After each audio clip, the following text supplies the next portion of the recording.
So welcome to this 7 Insider event, the second in our Photo Editors series. And it's really great to have Thomas Borberg with us from Copenhagen today. And Thomas is in a unique position because in his career, he was once a photographer, then 11 years photo editor-in-chief at Politiken in Denmark, and last year returned to being a staff photographer. So he's sat on both sides of the fence, which gives a number of unique perspectives that we'll talk about. Thomas is well known as someone who lectures in photojournalism, has done that around the world, reviewed portfolios in festivals around the world, and been on juries around the world. So he has extensive experience that gives him a lot of insight into the industry. So great to have you with us, Thomas. And thank you so much. Tell us a little bit about your move from being photographer to editor and back to photographer. What was that journey, and what motivated those moves at each stage? Maybe I'll just start explaining what Politiken is actually, because I think it's a big part of why I made the decision. Sure. It's an old-fashioned broadsheet paper, and then as you can see on the front page, images and photography is a very, very important part of our language. This is the Sunday edition from last Sunday. It also had 10 pages from Ukraine, made by Mads Nissen, with a sleeve like this, or a cultural, this is a Danish actor, just to show the diversity of photography, but that it's really, really, really, really important part of the newspaper. So I think that's the place to start. The first image was published there in 1908. A lot of things has happened since then. You know, the Danish wave of photography in the late 90s. We had some of the best photographers working as staff photographers at Politiken. Yeah. So I'm very privileged to be a part of a long, strong tradition with photography. And I started as an intern in the late 19s, educated from the School of Journalism in Aarhus. Which is known for its, high level of quality. It's a nice place, and I was lucky to be intern at Politiken at that time, and I was actually hired as a staff photographer right after I graduated, and I was there for 10 years, and probably the best job in the world, not only because Politiken is such a nice place, but just being a photographer, having a camera around your neck as it's a universal tool to open up people's life and places where no one else can go. So I was really, really lucky to be a part of this quite big department, which it still is actually. We have 8 staff photographers, we have 3 interns, we have 5 photo editors, we have an archive with more than 25 million images that are still, working. And we kept, there's a stagnation. No one was fired. No one was, put away. Maybe a few, but compared to how photo departments around the world really have struggled within the last years, indeed, we are still an important part of the business. And because of that, I decided to when I was asked 11 years ago, or now 12 years ago, if I wanted to try this job as a picture editor, and I said if not now, then it would be never. And I'm so happy that I did. Even though I left the best job in the world, I think I achieved the second best job in the world. I mean, one of the things that's interesting about photo editors is that there is rarely a specific training in editing. And it's quite common for photographers to move from being photographers to move into editing. Yeah. What sort of skills do you think you developed as a photographer that were highly relevant to being the photo editor for that team? What sort of skills did you transfer from one to the other? I think the main thing is actually that being a photographer at that place, not anywhere, but being a photographer at Politiken, on a daily basis, we have created a language about photography. And I think it's very important that if you have to convince another editor, another journalist, why this image is more important than this one, or even better, you need to be able to put words on photography. Mm-hmm. And you need to be able to talk about why something worked out well and other jobs or something didn't. So you know, by creating a language, you are able to talk about and develop your own photography and also department's approach to photography. So you know, the language about photography, I think, is really important. And by that, also saying that we have a department where we share everything. You know, even though we have, you know, world press winners, Mads Nissen, Jakob Verban, different Miriam Dalsgaard, different amazing photographers, they show their raw files, or, you know, share their concerns, questions. So we have this talk about, you know, how to become better, or how to tell stories in the best way. Yeah. How would you describe your major responsibilities as photo editor? You know, what were the primary things that you had to take responsibility for? How did you organize them? How did you work with the staff photographers? I think the most important thing is the story, not the photographers. Mm-hmm. So you know, but working a place where we seek the best stories, where we use curiosity, and where you can facilitate the best way for photographer to work, you know, give time and space and money, connect with the good skilled journalists, so we get the best output of the good ideas that they get. But of course it's the story that is coming first. Yeah. And in Politiken, did the photo editor conceive of stories, look for issues and so on, or were you responding to the written journalism side? What was the relationship between those making visuals and those reporting on particular stories? I don't know if Politiken is a very special place, but I think we have like we divide our journalistic tools into like the written words, articles, text, yeah, news graphic, drawings, and photography. And very early in the States, we decide which tool we should pick to tell the story the best way.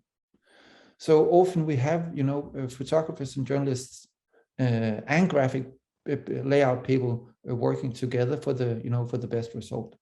So I think, you know, we have this tradition about not just using photographs every time, but use it when it's the best way to tell a story.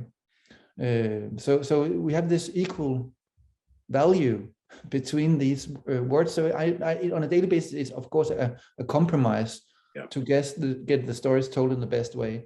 But we also have this feeling about what will work best, and we respect the choices that the editors and everyone does. Yeah. And what do you think is photography's major contribution to storytelling as a journalistic format? When you're sitting there as a photo editor and debating it with other journalists and so on, what is it about the visual image that is distinctive as opposed to other journalistic medium? Of course, the speed that we read the image of the story, but is, you know, it's so fast that we change what we see into feelings and emotions in our mind and body. But it's not only a privilege we have as storytellers. It's actually a tool that maybe most of the photographers attending now are taking for granted, you know, because images create the same impression of things that are going on. So it gives us tools in democracy to get information and knowledge about the life that we are living, from which we can make decisions. And that's the most important thing in democracy. So without, you know, being, you know, doing something really, really religious. Yeah. Photography is the basic tool to understand the time we're living in. And afterwards, it's the fundament, you know, that the future generation will understand this time, because showing an image, it's much easier to understand what we actually see than sharing words. So if I ask everyone to think about a big truck on a parking lot, everyone will think about different parking lots. Is it day or night? Is the truck from the front, from the side? Is it blue? Is it red? Is the parking lot empty? Is it in front of the supermarket? You know, but just by showing, just flip an image for half a second, everyone will know exactly what we're talking about. And knowing, you know, how strong images are communicating, we need to make wise decision and create a, you know, editing reality in a way that people can absorb it and make their own decision. Yeah, and when you say an example like a truck in a parking lot, of course, in our own minds, we're immediately, to understand that, we're actually immediately constructing an image itself. Yes. I was recently in the United States, so I'm still starting to put together a very large truck in a truck stop or something. But if I had been somewhere else, something else might have been prompted. But that point is all based on constructing an image and so on. And we should know that people are, you know, people are thinking visual every time, you know, or every day. Because if I ask you to think about the word hospital, it's not the letters hospital. It's immediately images. It's the smell of medicine. It's you know, it's the sound of bleeping machines in a hospital. You know, it's things that actually we react on emotionally. It's not the letters hospital. Yeah. And as a photographer, we should know that we should try to find those small spots of sounds and feelings that we can capture and pass on to the viewers of our images. Yeah. Now, despite the importance of the visual and despite the importance of all those things that you've just discussed, in terms of the media industry worldwide, it's under pressure, and there have been lots of layoffs. There's been lots of cutting back, fewer resources and so on. Though it seems like Politiken, with a number of staff photographers, has been able to protect that. I mean, how do you view the media industry in a global sense? What do you think the state of the industry is, and how do you think photography is or isn't surviving or prospering within the industry? For many years, I think it has been really, really bad to see that it was, you know, whole departments was put down or people was fired, photographers was fired. But recently we had this conference from the Photographers Union in Denmark, and 3 photographers was invited to the stage to tell about, you know, they've been at the School of Journalism in Aarhus, they're all photojournalists, but they got new jobs in different positions, not in newspapers as we used to, but different places.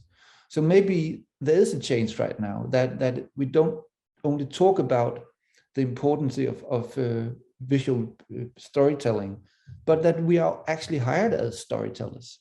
So what we should do now, use this new wave maybe, and do a really good job. I think we're still in an experimental time. So if we do this job bad, you know, if we can't compete with traditional journalists, then we will lose. But if we create a new need for photojournalism, and I think that's possible actually, I think there will be room for us also in the future. Yeah. But you know, but it's of course it's really sad to see that whole departments are put down, and there's a you know, lack of money everywhere. But I think we have to you know, to look new ways. Mm-hmm. You said these 3 photographers had gotten positions in other organizations. What sort of organizations were hiring people to do visual stories? But it was in a big company. They're doing some with plantation or something. Mm-hmm. They would normally not use a photojournalist. There was one, he was hired by a city to do something about recycling, to make visual storytelling about recycling, because that's a new thing, you know, climate stories. But this city hired him just to do that. So No, he's not working at the local newspaper, but he's still working in the city. So I think, you know, there's small holes of glimpse of hope out there for maybe not the business as news business, but photographers as a business. Mm-hmm. It was interesting at the beginning, you showed us the print version of Politiken and said it's very much a print newspaper, but presumably it has a digital presence as well. What's the balance between print and digital for Politiken, and what are the differences from the photo editor's perspective of choosing images for print versus choosing images for digital? There was a big change also within the last, 10 years at Politiken, because we used to have one deadline and one big image, and it was if it was less than 6 columns, the photographers would explode. Oh, you can't have it if it's 2 columns. You'll never have it. I'll never send it to you. But now we were really furious. But now we need to have it in a small wide crop. You need to have a vertical, horizontal. You need to do so many different things. You need to add video, but that's the transition. It's a development that you can't work against. But I think you have to get the best out of it, and also see the opportunities and possibilities in the new digital format. No, it's not new anymore. In the digital format. So instead of fighting against it and say that the paper was better, and in many ways it was, there's many new ways that we can actually tell the story. And as a part of the all the photographers at Politiken, they have been educated, so they can now use all our digital machines to create stories that they believe are told in the best way. So instead of seeing them as competitors, they tell stories in a very different way. And of course, with Mads Nissen's 10 pages in the written paper edition, he can add sound or video in the digital, and it's just 2 different ways to do it. And I think you have to see the possibilities instead of just talking about what you lose compared to the good old days. And it is 2 different ways of storytelling. But even the digital world, desktop is this format, mobile is this format, and we have 40% on mobile. So we need to make, mobile storytelling as well. And we have to think about the desktop. It's 2 different pictures. Yeah. So as a photographer, you really have to think about how you want your story to be told at the end, and work with that from the beginning. And were you assigning, as editor, people to shoot stories specifically for digital and specifically for print, or was the photographer shooting the story with a number of different assets that would then be used either in print or digital? Normally we would say you need to tell the story the best way, and sometimes it's using video. Yeah. And sometimes it's just still. Normally it would just be still, except if we agree on something else. But we had, it wasn't last year, some years ago, one of our most famous musicians died, and one of our churches played the most famous song using the bells. Mm-hmm. And we had a photographer and a journalist present just close to the church while the song was playing at the bells. But they didn't make video. And I was furious, because they could make a really beautiful article about how it sounded and how people reacted. And they did still photography, and it was like a brain fart, because of course everyone just wanted to know how that sounded using the bells, right? And for me, at that point it wasn't about quality, it was about timing. It was about, I just take my mobile phone and make the most steady edition of this, and let's see what will happen. Yeah. But that was it's not to hit a certain photographer in the head, but just be able to divide and think about how the story is told the best way. Yeah. So we don't have any demands that you have to deliver video. I think it's totally failure. Editors asking photographers to do both. I always say, why? If video is the best way, then make a video. If not, you just concentrate and focus on the still photography. But with someone like Mads working in Ukraine on assignment, he's shooting a story. does he have to think about shooting in certain formats so it can be used on mobile or desktop as well as print, or is that a process that's undertaken back in the department with the photo editor and using crops and so on? When he's in Ukraine, he should just take a lot of pictures and send it back home, and then we will make the decisions. But I know that Mads and the journalist Bo making a lot of Insta videos telling about their journey. So they think about video, they think about storytelling, and they're using themselves. Normally we would just tell stories about the people that we meet. So, but it's just using Instagram in a way where people get a feeling of the story in another way. So that's also about picking the right tool at the right point, or telling the story in the best possible way. But we don't have any demands. I can show you an example from the newspaper. Please, that Mads did. And while Thomas is doing that, just a reminder to folks in the audience, any questions you have, drop them into the Q&A box. We'll bring them into the discussion or cover them at the end. So this is from Brazil, and he's using drone just to show how many graves that are prepared for people dying in Sao Paulo, and you could see the city just behind. Yeah. So he's using video as a tool, as a beginning to make like kind of an overview, using his drone for that, and then it will just continue with still photography. So the photographs are doing something else than the video. So it's an example of how you can use both. And obviously the photographer was using these technologies in Brazil, but you and others in the department doing the photo editing and putting the story together, that's where the crucial decisions are made. Is it fair to say that? I mean, what's the relationship between the photographer and the photo editor and the people back home, as it were, and the story that comes out? You need to have a good relationship between the photographer and editor, and you need to work together on the final result. Competing is really, everyone will lose, I think.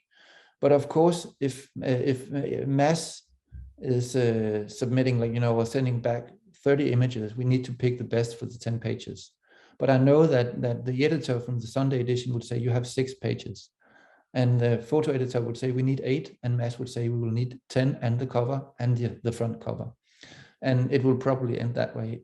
So you have to fight every day, but when you have quality material or very important stories to tell, everyone agree that we need the best pictures, and maybe we need to increase the amount of pages as well.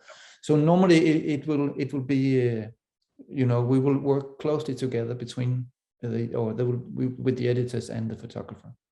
And does working closely mean that you would show a first edit back to the photographer and they would comment on it, or are those decisions only made by the photo editors? Actually, I know for this Sunday edition, Mads actually made some pre-layout that he mailed back home to the editor, just to show, before he sent it was like raw material, that maybe we could make this combination or put these 4 together or stuff like that. So he know about the whole process. So when he give like very specific examples how you could look, it's a big help for the editor working back in Denmark. Yeah. And when you're editing a story, like the sort of thing that Mads or someone else would send back, do you have some sort of visual principles or visual guidelines that you're trying to follow in the sort of images that you're selecting? It depends on the story, and I think actually you need to have guidelines, but you need to break them often.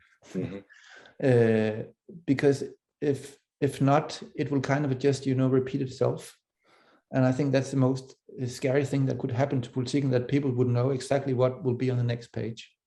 So I think you constantly need to to change your approach, to do new things, or just do something you haven't done before. But guidelines could be, we have this saying that we don't want to see pictures of the people talking. We want to see pictures of what they're talking about. And just by having a dogma like that, we avoid a lot of faces of white men between 40 and 60, expert having opinions about something very important. But just saying, okay, can we make pictures or story about what it's actually talking about? What is the topic? What is at stake? And can we be present somewhere else than with the minister of something or with the expert of something? So that could be some kind of dogma. Yeah.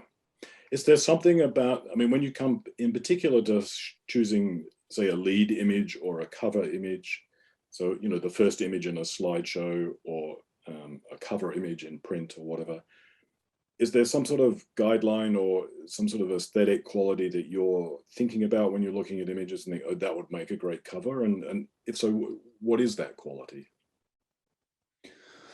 I can show you another example, because yes. That would be showing this one, of course, because this is the picture that won the World Press Photo Picture of the Year last year. Yeah. And this is also made by Mads Nissen. Yeah. And of course, when we saw this picture, we immediately could see not only the cover potential, but also the winning potential, because that was due Corona, and this is everyone was apart from each other. We couldn't hug, we couldn't do anything. People were dying all over the world, and Mads went to this house for elderly people, and they had put like a plastic curtain, so the employees and the old people could hug for the first time in 5 months. And this is Rosa Lucia and Adriana hugging. And of course, when you see the potential, just, this is so universal. This is in Brazil, but it's a hug. We know how it is to, hug another person. We can see that the mask she's using, that it kind of, it's a Corona thing. Like 3 years ago, there was no masks anywhere. So you have the mask, Corona is present just by the mask. And you have this hug, which is such a nice feeling that most of us know how it feels. And then you can't see, who's hugging who, they're equally hugging. So they both need this hug. It's not only the older woman, but both of them. And then, of course, this plastic where they put her, or the Adriana, the big one, up, putting her arms into it, is shaping the wings of an angel. And when you have an image like this, there's so many different layers that when we saw this image for the first time, we could see that it was, of course, a cover, but it was also with like winner potential. So what was it? I mean, what was it that immediately made you think cover image? Because it communicates so easily. Right. We react immediately with our feelings.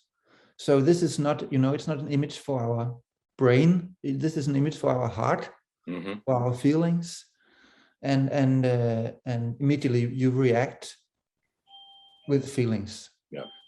So and if you don't see the wings of the angel, it's still a beautiful image. Yeah.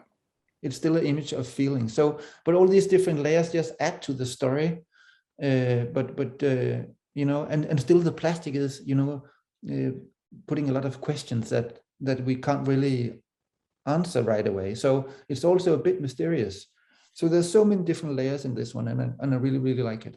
Yeah, it's an interesting part of it. It was a part of the story with several pictures of people hugging, but none of them had this, this special moment. So it's an interesting combination where on the one hand, it's the simplicity of the image that immediately is striking, but it also has a complexity in the layers that you're talking about. Yes, exactly. And how it combines those two dimensions together. I'm wondering, Kent in the audience is asking, and this is a good question, do you have some images from the Ukraine issue that you showed up in the print version?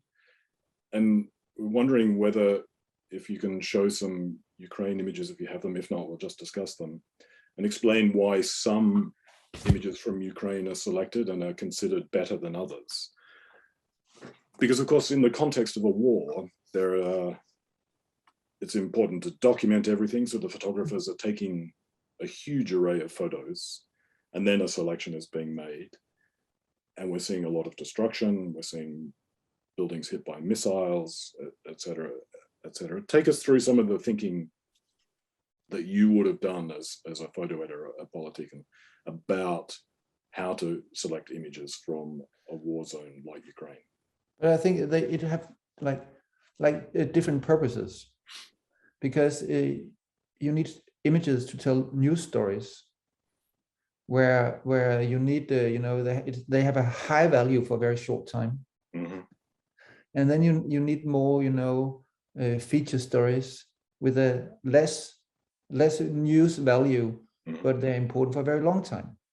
And I think you need to balance those two very different approaches, also when you are out in the field shooting, but also editing afterwards. What kind of images do you want to show, but what kind of impact do you want to make on people? Mm-hmm. So if you want to inform them, news pictures can be really, really, really important. But if you want to leave a feeling, you might gonna choose or look with different eyes to the image. Yeah. And of course, I know this is very old-fashioned, showing images this way, but I will do it anyway. But for me, this is, of course, an amazingly strong image, because it's the goodbye. We know that all the men are told to stay yes. in Ukraine, and all the women and kids are leaving. Yeah. And even though we can't see the people behind the glass because of humidity, yeah. I think this is an image that everyone would react to, because this is again a universal feeling that we know how it is to leave. We know how hurtful it is to say goodbye to people that you love. Yeah. And especially in this case, where they don't know if they will ever see again. Yeah. It's such a touching picture, because I think everyone can relate to this. Yeah. Even though if you're a woman, or if you're a man, if you're a kid, if it's an old man, old woman, everyone can relate to this image. And I think there's, in that image, the fact that you can't make out the identity of the people gives it a wider quality as well. Because it's very interesting on that second page where the bar of the train window actually runs through the person's eyes. Yeah. As though they're being hidden by that. Then it could be anybody. It's also quite close up. And is that, so, that question of perspective and closeness and so on, again, it sounds like there are not automatic guidelines and rules, obviously, but is that closeness something that you're looking for when you're editing images in a story? I think you need a big variation. I think you need to have, normally would you say a traditional, not with Ukraine, but normally on a feature story, you need 5 different images. Right. You need a portrait. Right. You need like a portrait in environment where you get a feeling of the person, but also the surroundings. Right. You need some kind of overview. Where are we? Is it winter or summer? What time of day? Stuff like that. So you get a full impression of what you're seeing. Then you need some kind of detail shot. And then you maybe need some kind of activity. People are moving, doing something. So if you have if your story consists of these 5 different pictures, you would normally have a full body of work that outsiders would understand the context of. Mm-hmm. So it's really the variation of those different perspectives and so on that is going to help put a story together. Yeah, I think if you only have like overview pictures, you will lose spontaneous emotions, because it will be like too far away. It will be more for the brain, things that you can see, but less to react on. If you only have faces, it will be going through, you know, a book section in New York Times with all the writers. So I think you need to combine those, so you get a feeling that this is real people, and that some of them have names and some of them are just part of a big group, like this one that Mads did. Yeah, where you have this one face that is so important for the story. the child. You see the amount of people. There's so many people fleeing here, yeah, but there's just one face looking at us. Yeah. And I think that we need, of course, we need the variation to understand, you know, how many people are actually affected by this, yeah, but also to get some kind of feeling about who are they actually. They have names, you know, they have sons and daughters and stuff like that. We need both. Yeah. So from an editor's perspective, you need to find this balance, yeah, to inform, but also to make people react. Yeah. I don't know if it's a perfect parallel, and perhaps this is a connection between photography and videography, but a lot of videographers talk about getting the establishing shot to show the scene, and then a sequence of extreme close-ups, medium, wide, and so on. And then when you edit, you've got all these assets to draw upon.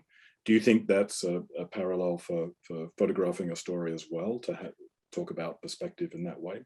Yes, but I just think you have to be aware, and then you know how you should tell the story. But sometimes, you know, just decide if you want a more conceptual approach. Just make a decision and believe that it's actually going to be fine. Right. But of course you have to you need rules or concepts, follow them, but also try to you know break them once in a while and try to rethink or renew the way you see the world. Yeah. Otherwise we'll just copy ourselves all the time. And that's not very interesting. It's not not for us, and not for the readers as well. Yeah, exactly. Not for the audience. Obviously, in a war like Ukraine and conflicts situations, the question always arises of what to do with graphic images of death and destruction. Did you encounter during your time being photo editor at Politiken these questions, and how did you think about whether to show a graphic image or not show a graphic image? What was this kind of thought process behind those issues? It's not easy, and I think that even though you sometimes make decisions, you will find people that disagree. So it's not easy. But I know that then in I think it was 2001. We need to change the ethics for showing images at Politiken, because Denmark went into war in Iraq. Mm-hmm. And before that, we were not allowed to show pictures of dead people. At all? Not at all. Not at all.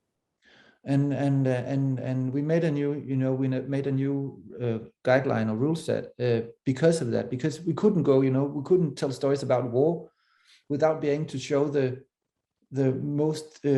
worst consequences of being there, that you could actually get killed.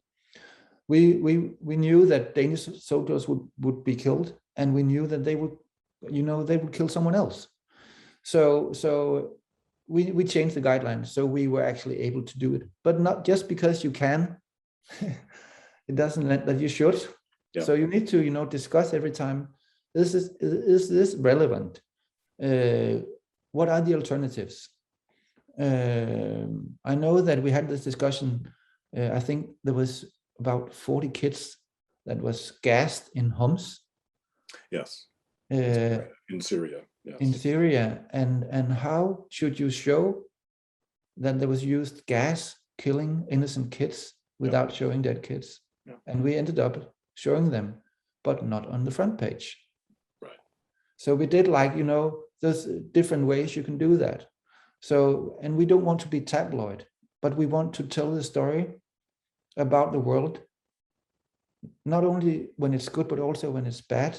We have a privilege to be storytellers, but we also have an obligation to be storytellers. Because if we only inform about new cooking books or a nice restaurant or theater place, you know, we're not doing our job in the right way.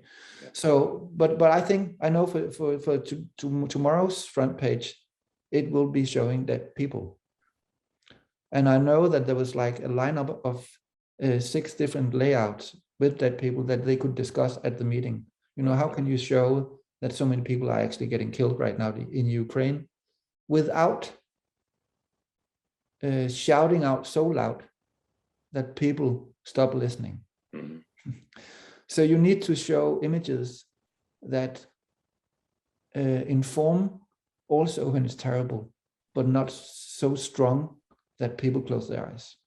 You need to find that limit or that balance between.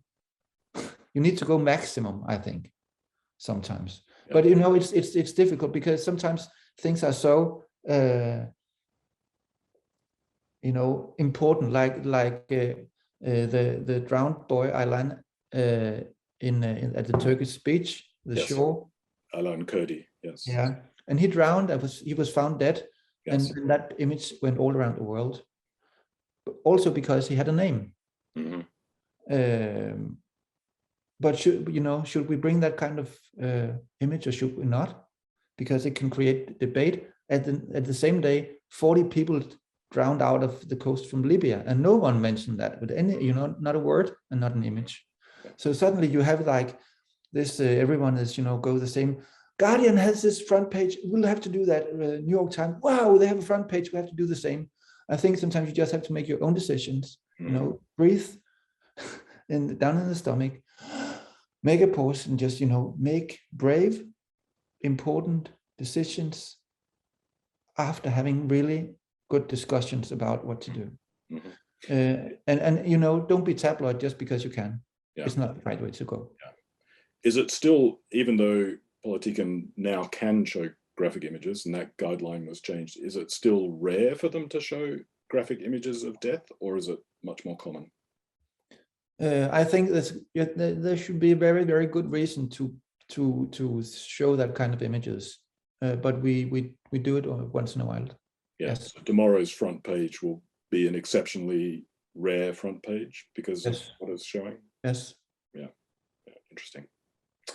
Perhaps you could show us another one of the stories that you worked on as photo editor. You had some examples, and just talk us through a couple of decisions behind that story and how a selection of images was made. Yeah, now this is really changing the topic from Ukraine. Mm-hmm.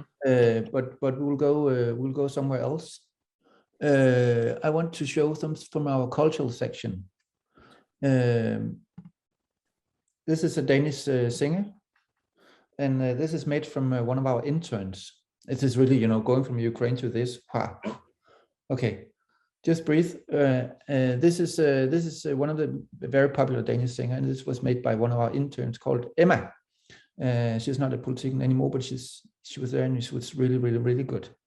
She made this old-fashioned, you know, paper copies, and did this story using colors, using the format of old prints. Right. This is such a nice way to do a story about a professional pop singer. I like the photographic approach, but I also like the layout, and they did that together, you know, taking the yellow from her shirt, knitwear, and put it on the paper, and this is of course made closely together with the layout people at the newspaper, but I like the way to approach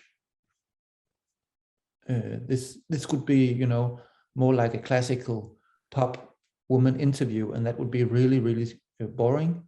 But now you have you created a private family album with it's a more personal story.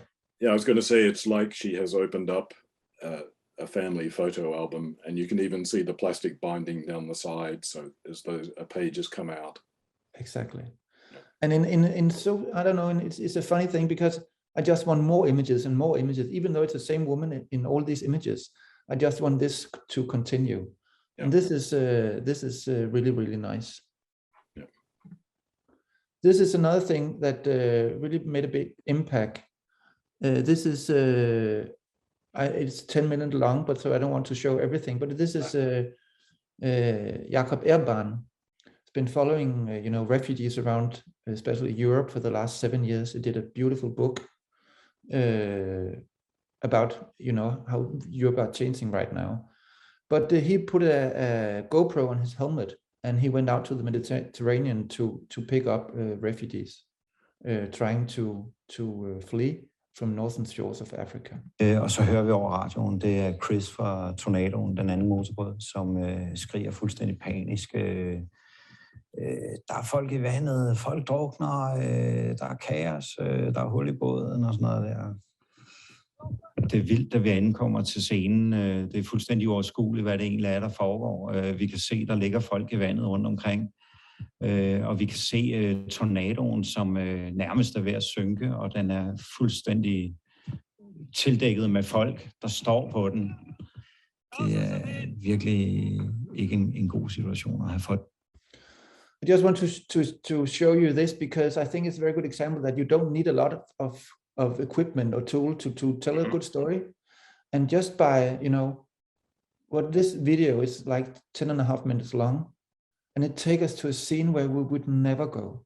Yeah. And even though I see Jacob's very few but amazing photographs from this place, the video kind of just give an extra impression of how it actually was out there in the middle of nowhere. So this is just an example that just add a small GoPro camera, yeah, and then add a lot of extra to your story. Indeed, I mean, it gives you a really unique perspective when he arrives in that rubber dinghy on that scene with people floating in the ocean and some other boats. You appreciate the scale of it, both the number of people, but also the fact that they're literally in the middle of nowhere in the ocean. Yeah. Yeah. And for me, this was a good, and using this video and have Jacob's strong voice and strong opinion and experience from this place, just having his voice telling all about it, it was, people was just crying in the television when it was shown.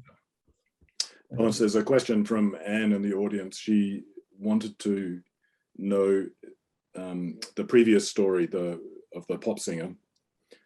That was in Politiken. I wonder if you could cut and paste the URL and drop it into the chat box. Yes, I'll do that. She can get to spend some more time with that. Yeah. I'll do that just at the end. Yeah, okay. That sounds good. Just moving on. Yeah. Can I show this one before? Absolutely. Yeah. Because we have this this area with a lot of people with another ethnicity in Danish living together in some kind of ghetto. And we have this amazing photographer, Miriam Dalsgaard, and she always tried to go beyond the average approach to areas like this. That's dangerous, violent problems. So she found this hairdresser, and she did a story about hair and about how all these different cuts have different names. And it's so beautiful because it's portraits of people. So it's portrait of this area, but it's made with real people telling about their hair. Yeah. And this is about, creating new ideas, having a beautiful approach to, so we as a viewer can rethink our, perspective to areas like this. This is, we all bias about places, yeah, but I think when, as a photographer, you really have an obligation to go places and to tell stories that you think are important, but also in a new way. And I think that Miriam is so good at it. So many different samples of how she invent or see different stories. I like that. So for me, this is a very interesting example. Yes, very original. Would she have pitched this to you as an idea that she had? Yeah, because, you know, it's a couple of hours driving from Copenhagen, and she need to, I think she went there 3 or 4 times. Yeah. Because there was not always people in the barber shop. So, but you know, it's an easy one to sell. You know, I need to go to a barber shop for 3 times. Is that possible? Yeah, you can just go. Yeah. And there was no real deadline because, you know, it wasn't for the Sunday. It could easily be published in 2 months. So this is one of the stories, you know, with actually a low news value, but it's relevant for a very, very long time. That's why I can show you this. It's a low kind of spot news value, but a high cultural news value. That's exactly ongoing. Yeah. And when you were working as the editor, how often would photographers come to you and pitch to you versus you assign them? Was there any sense of that? Did you prefer to work one way or the other?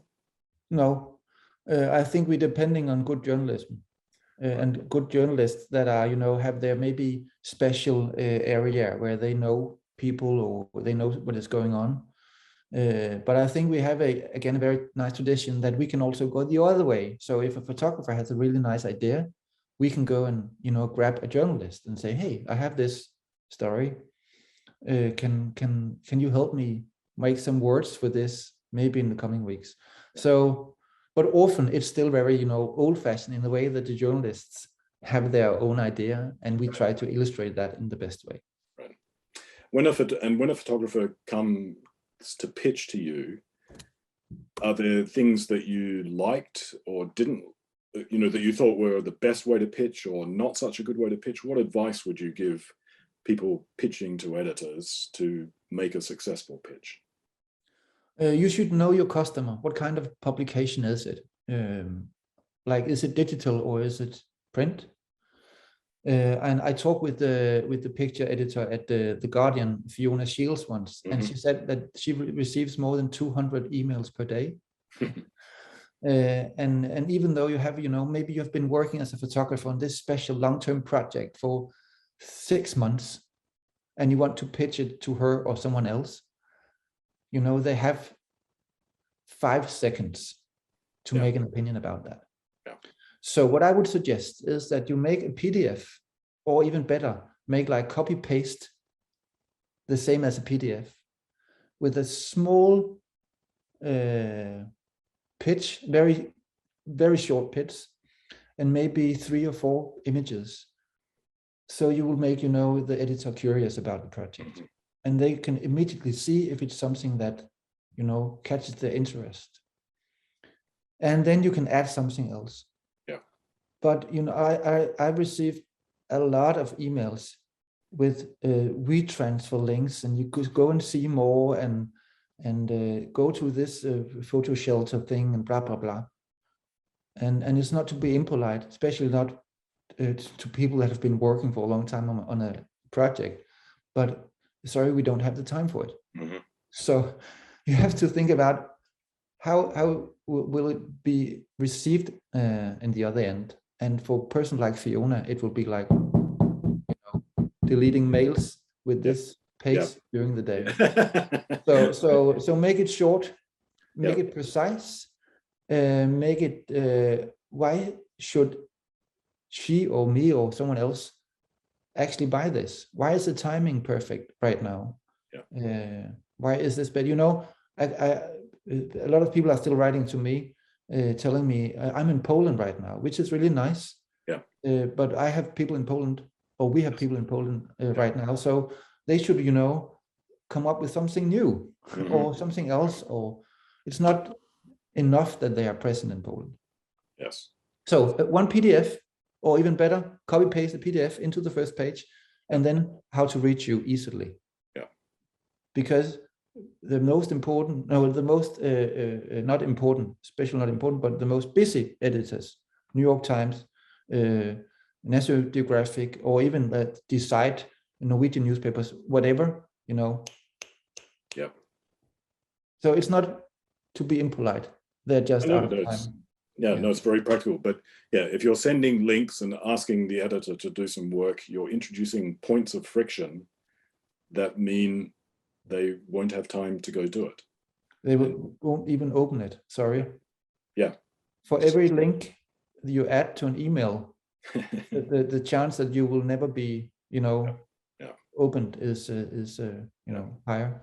So easy access, upfront, short, with contact details also right there, so that if they want to call or email, they can do so straight away. And I know for sure also, because sometimes I really try to reply to everyone that actually submitted some things to me. And I know that a lot of photographers was surprised and said, wow, thank you for actually answering me. So I know for sure that a lot of editors, maybe they don't even see it, but if they see it, maybe they don't reply. Yeah. Just try again. And if you really think the story is amazingly good or very, very important, you need to write again and say, I tried, maybe you didn't see it, maybe just, slip through all the other emails, but please, this is so important, you need to look it up. Yeah, I know you're very busy, but I know you're very busy. Really like you to have one more look if possible. Exactly. If you make it easy for them to have that look. Yeah. So, if you call them, they will probably occupy it anyway. So I think sending an email makes them actually, reply when they have time. If you call them, I think you should know the editor in advance to call them. Yeah.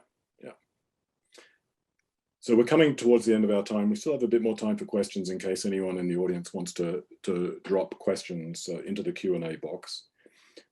I've got one hard question for you, Thomas, which is, what makes a photographer stand out to you? Is there, again, it won't be the same thing for everyone, but if someone's approaching in the right way and putting those images so that you can see them, or perhaps you're also looking on Instagram or wherever else, what makes a photographer stand out? What makes work count as good so that it stands out? I think, of course, it's about storytelling. You need to find an important story to tell. Right. Because if it's just about photographic technique or flash or something like that, personally, I don't find that very interesting.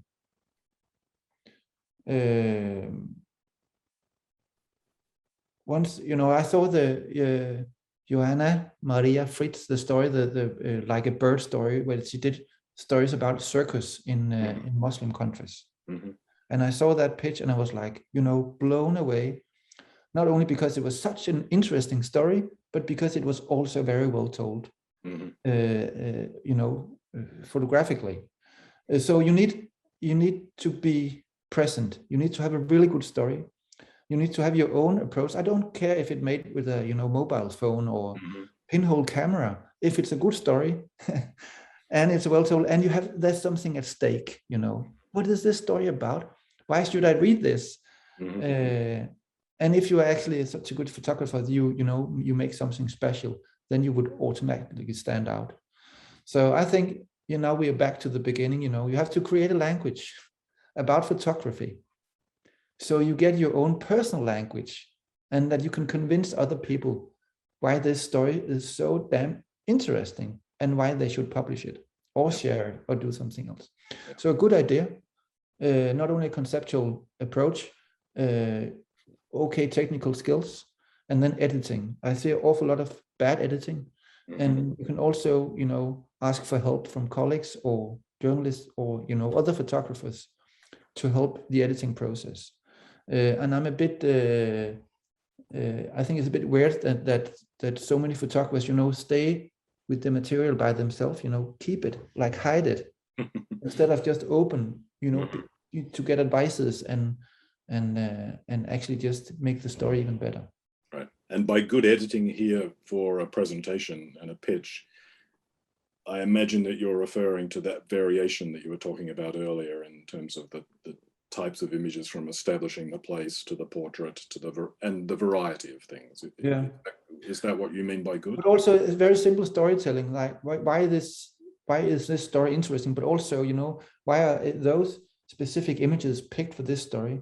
Yeah. When I was in the WordPress, we saw some amazing story that was so bad edited that even though we could see that this story could have been very fine, the editing we just needed to throw it out. Yeah. And sometimes we were so sad that we needed to throw out a good story with actually very good images because it was badly edited.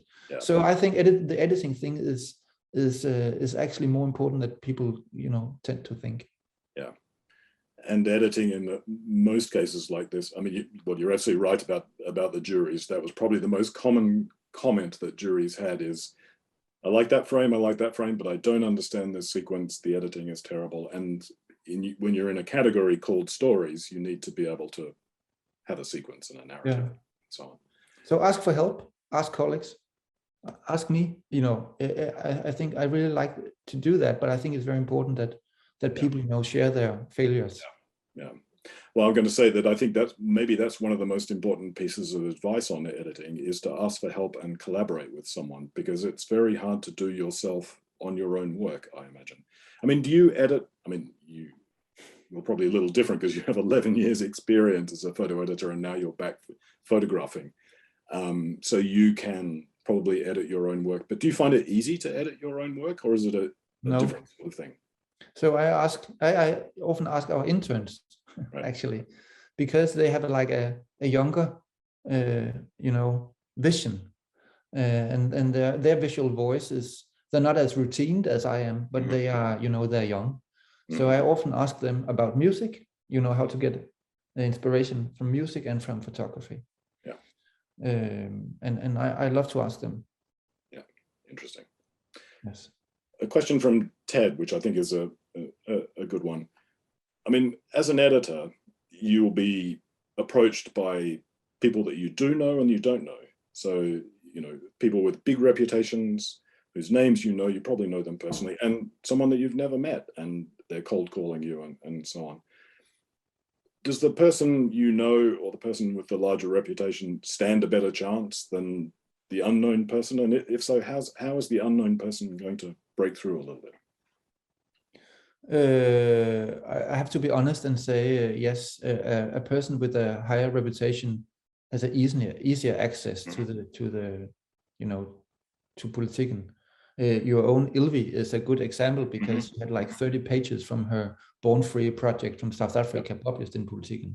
Yeah. And I knew her work in advance. So I think she probably wouldn't have had 30 pages, just coming out of nowhere. Yeah. But at the same time, Johanna Maria Fritz is a very good example that I didn't know her work at all before. And it was one of the best stories. I'm so happy that we published it because I was so happy that she wrote me. So it's also about timing. Yeah. Because maybe we just published a story about circus 3 weeks ago, and now we, even though it's even better than the one we published 3 weeks ago, we can't buy and publish a new story about circuses around the world. Just as an example. So sometimes it's about timing, sometimes it's about, different things. But you shouldn't stop contacting places where you want your stories published just because you don't know them in advance. Yeah. You just have to make the right pitch. And if you get in contact with an editor that rejects your work, maybe you can ask why. Yeah. Yes. Say, because this is actually the best I've ever done, or I have worked on this project for 3 years. Can you give me just, 2 clues how to continue, or why you didn't want to publish my work? Yeah. Maybe editors don't have time for that, but I try to sometimes explain why I rejected stories, even though I found them interesting. And given you've been on both sides of the fence as photographer and editor, did your photographic style affect the way you edited? And did the way you edit affect what you're shooting in stories now? What's the relationship between those two things? Actually, I tried as an editor to be more, to be very open also to photography that I wouldn't understand from my perspective. But I tried not to be very photojournalistic, but very wide in my, opinion about photography, also about things that I didn't understood. And I think that's a very important role as a picture editor, not to narrow down things that could be interesting for others, than myself. And of course, what I see affects me. I have like photo books. Yes. An extensive library. So of course, I try to be, and get inspiration from someone else. Yeah. And also to follow all the dogmas and all the rules I try to teach our students for the last, 11 years. Yeah. I had more than 50 students, and they would know all my stupid guidelines. And now I try to follow them, and it's not easy. I know that. And it's really difficult to be a photographer. I realize that. Yeah. Yeah. So last thing to ask you, what would be the single worst thing a photographer could do in approaching an editor, and what's the single best thing they could do? What's the number one do and the number one don't for a photographer approaching an editor? Yeah, actually, you could ask them, how do I approach you best? Yeah. If it's a Danish photographer and it's a person that I don't know, yeah. I would normally say, drop by for a cup of coffee. Then we can meet in person. Right. I can see your work, right? That's the Yeah. best, because then you get a relation. Yeah. And the relation could be important. Yeah. But also, if it's like an international, like, how do I approach you best? Do you want me to make like a Zoom talk, or do you just want a mail or something like that? Yeah. So, but a long, like 3 pages long email, yeah. copy paste with WeTransfer links. Yeah. the worst thing. I think it's a no-go. Yeah, absolutely. But it's not only about going to editors. You should go to portfolio reviews. You should go to book launches. You should go and make relations. Go to Perpignan, to the big photo festival, Visa pour l'Image, in September, because it's also about relations. You will meet a lot of editors there. Yeah. And then, pick those, the 2 most important editors for you. Try to make appointments with them. Know exactly what, if you have like 3 minutes, what would you like to show them in 3 minutes? Yeah. And that should be your professional approach. Yeah. So act in person as the same way you are going to make a pitch on email. Don't waffle. Don't give links in person. Get straight to the point with some images to show and so on. And from the beginning, the editor is not there to edit your story. You should edit it yourself. Right. That's also important. Maybe they can help you edit it after they, decided to publish it. Yeah. But the first impression shouldn't be like a garbage bin full of all your raw material without any decision made at all. Yeah. Excellent. But there's light out there. It will be fine. But you have to meet people. You have to create relations. You have to let them use Instagram. I use Instagram a lot. Okay, we're coming towards the end of our time. Adrian was just asking for clarification on the festival you just mentioned. It's Adrian, it's in Perpignan in the south of France. It's called Visa pour l'Image. It's a photojournalism organized festival. There are lots of others, which hopefully post-COVID will come back. I would give a big shout out to anyone who was in Southeast Asia for Photo Kathmandu, which happened every couple of years, which is an amazing festival and an amazing place to go. Angkor Wat, which is a good festival to go to. Also in France, Rencontre d'Arles. So that's in the town of Arles in the south of France, and that covers a very broad range of photography, and Arles is becoming something of a photo center. But yeah, check out festivals like that. Chobi Mela in Bangladesh. It happens every couple of years. Again, hopefully these things will come back in some form post-COVID, but there are some very good opportunities to meet and see work and see editors and make those connections. And some places, something we may do on Insider at some point, actually, when festivals come back, is actually list which are the good ones and recommendations and so on. There's probably some others that Thomas, that I haven't mentioned. What other festivals would you suggest? But there's so many. It's just to say that it depends. You can go to the Hamburg portfolio review in September. You can go. They have various amazing photo festivals in Norway. Yes. Maybe you can even work, as a volunteer and then get it for free, or even though it's quite expensive in Norway. You know, try to find your way in, but you need, it's your own responsibility to create relations and to seek for festivals and inspiration. If you just wait at home that someone will call you, I think you should maybe look somewhere for another job. Yes, that's a very good piece of advice to end on. Thomas, time for us to wrap up. I really want to thank you for your time today. It's been fantastic. Lots of practical advice, lots of insight, just what we're looking for in this series. Thank you very much. And thank you for having me. You're very welcome. What a pleasure. And good luck out there, everyone. Yeah, see you soon in person, I hope. See you soon. Okay. Take care. Bye. Bye-bye.